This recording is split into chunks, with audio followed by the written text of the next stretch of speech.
All right, so I received a phone call, so I'm hoping I can figure out how to edit, tie in the end of the video, because I went on for like 20 minutes there. Yeah, I need to learn at some point, so hopefully I can learn. All right, so the next one I would go over is, this is a 1996 American Silver Eagle, which is the lowest mintage of any of the Silver Eagles, so you pay a really huge premium on these compared to other Silver Eagles. I would not recommend liquidating this. This is definitely a collector's item. I've got a couple of the 1996 that I actually picked up near spot. I think they were marked incorrectly, but I probably would not have spent the extra premium on them had they not been marked that way. So I got lucky with those, but we won't tell the dealer that.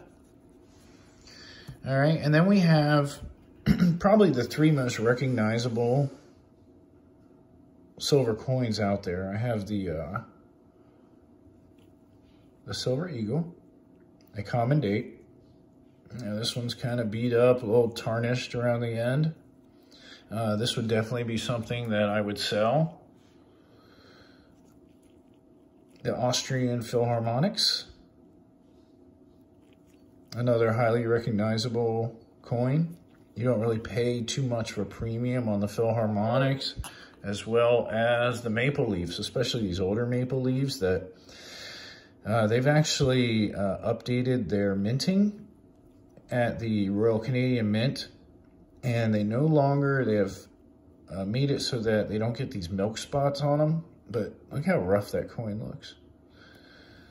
Yeah, this was something that plagued the Royal Canadian Mint for a long time, was these milk spots. And they apparently invested a lot of money into research and came up with a patented method to mint, to stamp the rounds, coins. It makes it so that they do not milk spot. All right, now we're down to the end. This is a silver dollar. This is 90% silver. You don't pay a high premium on something like this. This could be collectible to some people. It's not really too collectible to me. I mean, I'm a military veteran. The USO is not really so collectible that I wouldn't want to sell it in a bad situation. But, you know, you got 0.7734 troy ounces of silver here. Same silver content as the Morgan and Peace dollars. All right, this is the 50th anniversary coin, but it's a silver dollar, 90% silver. You can get it for right around spot, typically. Yeah, you don't really pay a huge premium on these. I don't anyways. I would think you'd be able to find them in your local area. Those are good to have. And the best thing to have, in my opinion, the lowest premium, the best thing, most recognizable, is constitutional silver, also known as junk silver. So for a beginning collector, a beginning stacker, this, in my opinion, would be the way to go. You have the Franklin halves that you can get for, you know, right around spot. You know, right now you can still get these for 13 times face, $12.50 sometimes 13.50. You get the 1964 Kennedy half dollars. These are good to have if you need to purchase something that's a little more expensive. But they're good to stack. Again, you don't pay a high premium on them, and they're extremely recognizable. Everyone knows what they look like. You don't got to try to talk them into them being real. And then, of course, you have the Washington quarters, pre-1964. Anything pre-1964 is going to be 90% silver. You don't get a lot of silver loss on the Washington quarters, depending on the year. Not a whole lot anyways.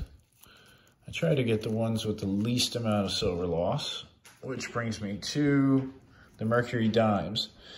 Mercury dimes are, I think, probably my favorite design of any coin. However, you typically get some silver loss on them.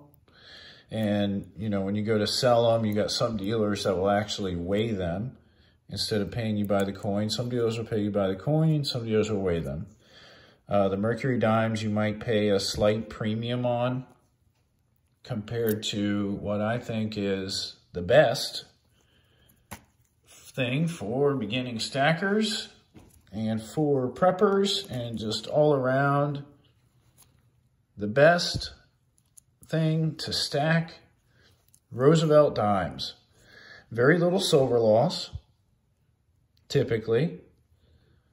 You know, they look good. Yeah, they're all shiny, right? And they're fractional, so you can purchase smaller things with them in the event that you're in a situation that you need them to purchase smaller things. And again, a very low premium. You can get them for very little over spot. You know, less of a premium than even like the Philharmonic coins, or definitely Silver Eagles, because Silver Eagles, you're going to pay a couple dollars extra for those. So anyways, that's my opinion. I'm sure others may disagree. Some may agree.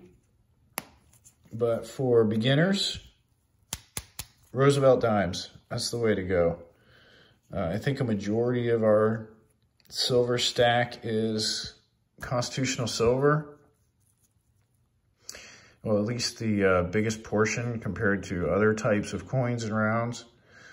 We have a significant amount of constitutional silver. That's what we see as easily stackable and easily gotten rid of. You know, there's no real sentimental value here. They don't call it junk silver for nothing, right? It's just something that you can easily spend and easily dealers would buy. Other persons you could barter with. That's the all-around way to go.